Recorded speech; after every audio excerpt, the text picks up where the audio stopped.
Bonjour et bienvenue. Aujourd'hui, on va décortiquer un texte vraiment important pour le secteur social et médico-social en France. Oui, bonjour. C'est la synthèse de la Convention collective nationale 66, celle qui concerne les établissements pour personnes inadaptées et handicapées. Tout à fait. La fameuse CCN 66. Exactement. C'est un document assez dense, un mis à jour, qui pose les règles du jeu. Notre but aujourd'hui, c'est d'en extraire les points clés, ce qui marque vraiment le quotidien des professionnels. Absolument. Et cette CCN 66, elle s'applique à plein d'organismes, surtout des associations privées à but non lucratif. Ça va de l'éducatif spécialisé à l'hébergement, aux soins. Un sang très large donc. Oui, très large. Et comprendre comment elle fonctionne, c'est essentiel pour saisir le cadre de travail de milliers de personnes.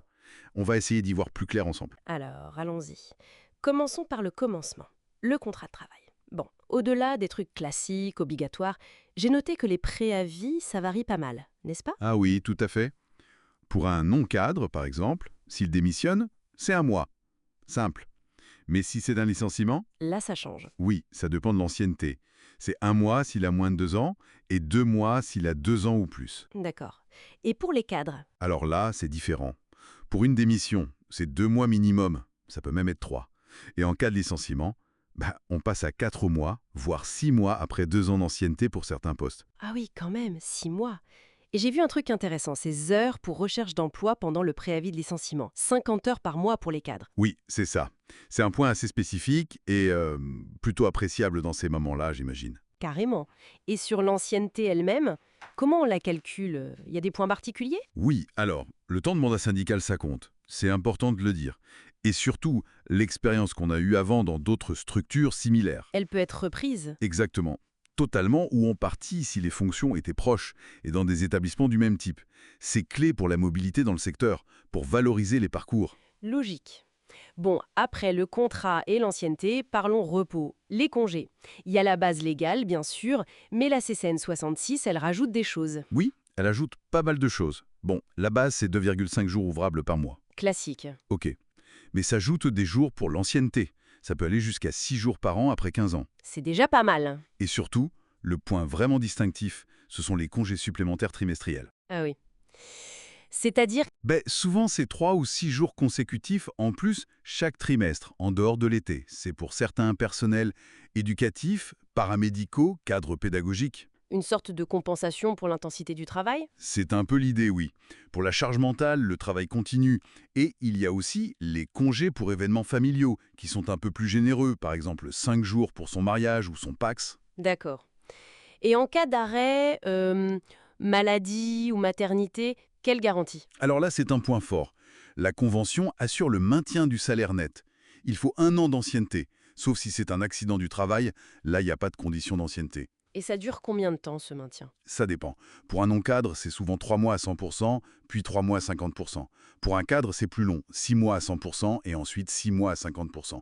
C'est une protection assez solide. Oui, c'est conséquent.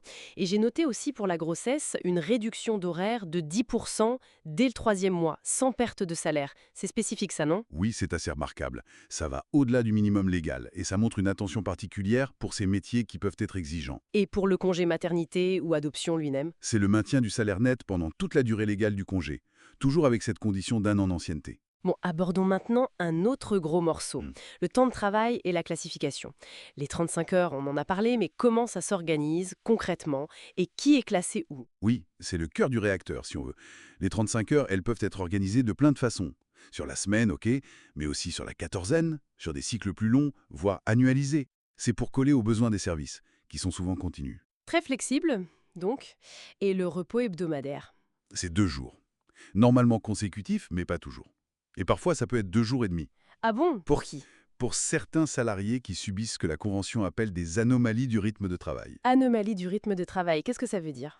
En gros, ce sont des contraintes fortes liées à des horaires très irréguliers.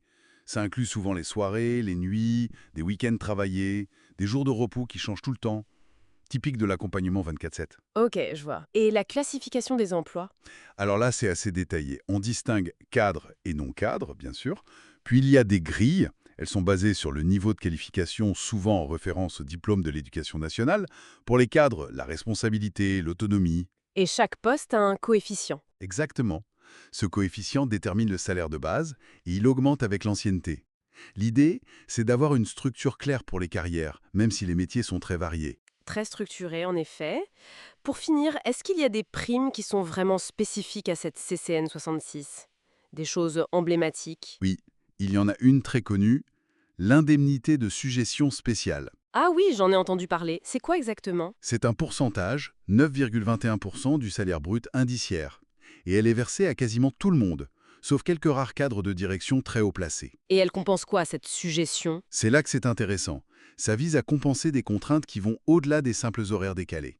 C'est lié à l'implication émotionnelle forte, la confrontation à des situations difficiles, le besoin de s'adapter en permanence. Donc c'est plus qu'une prime pour horaire atypique. C'est une reconnaissance de la nature même du travail. C'est exactement ça.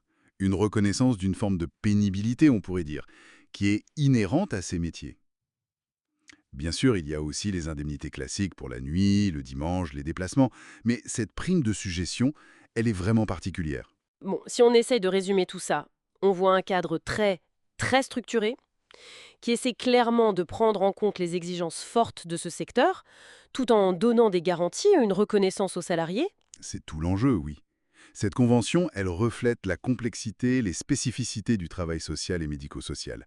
Elle cherche cet équilibre qui est parfois précaire, entre la protection des salariés et la souplesse dont les organisations ont besoin pour leur mission. Et peut-être pour laisser une question en suspens, on peut se demander comment, sur le terrain, au-delà des textes, l'interprétation de ces notions, les suggestions spéciales, les anomalies de rythme, comment ça se vit vraiment? Est-ce que ça suffit aujourd'hui pour maintenir l'attractivité de ces métiers qui sont si essentiels? C'est une excellente question et elle reste ouverte, en effet. Voilà, matière à réflexion. Merci beaucoup d'avoir exploré ce sujet avec nous aujourd'hui. Merci à vous.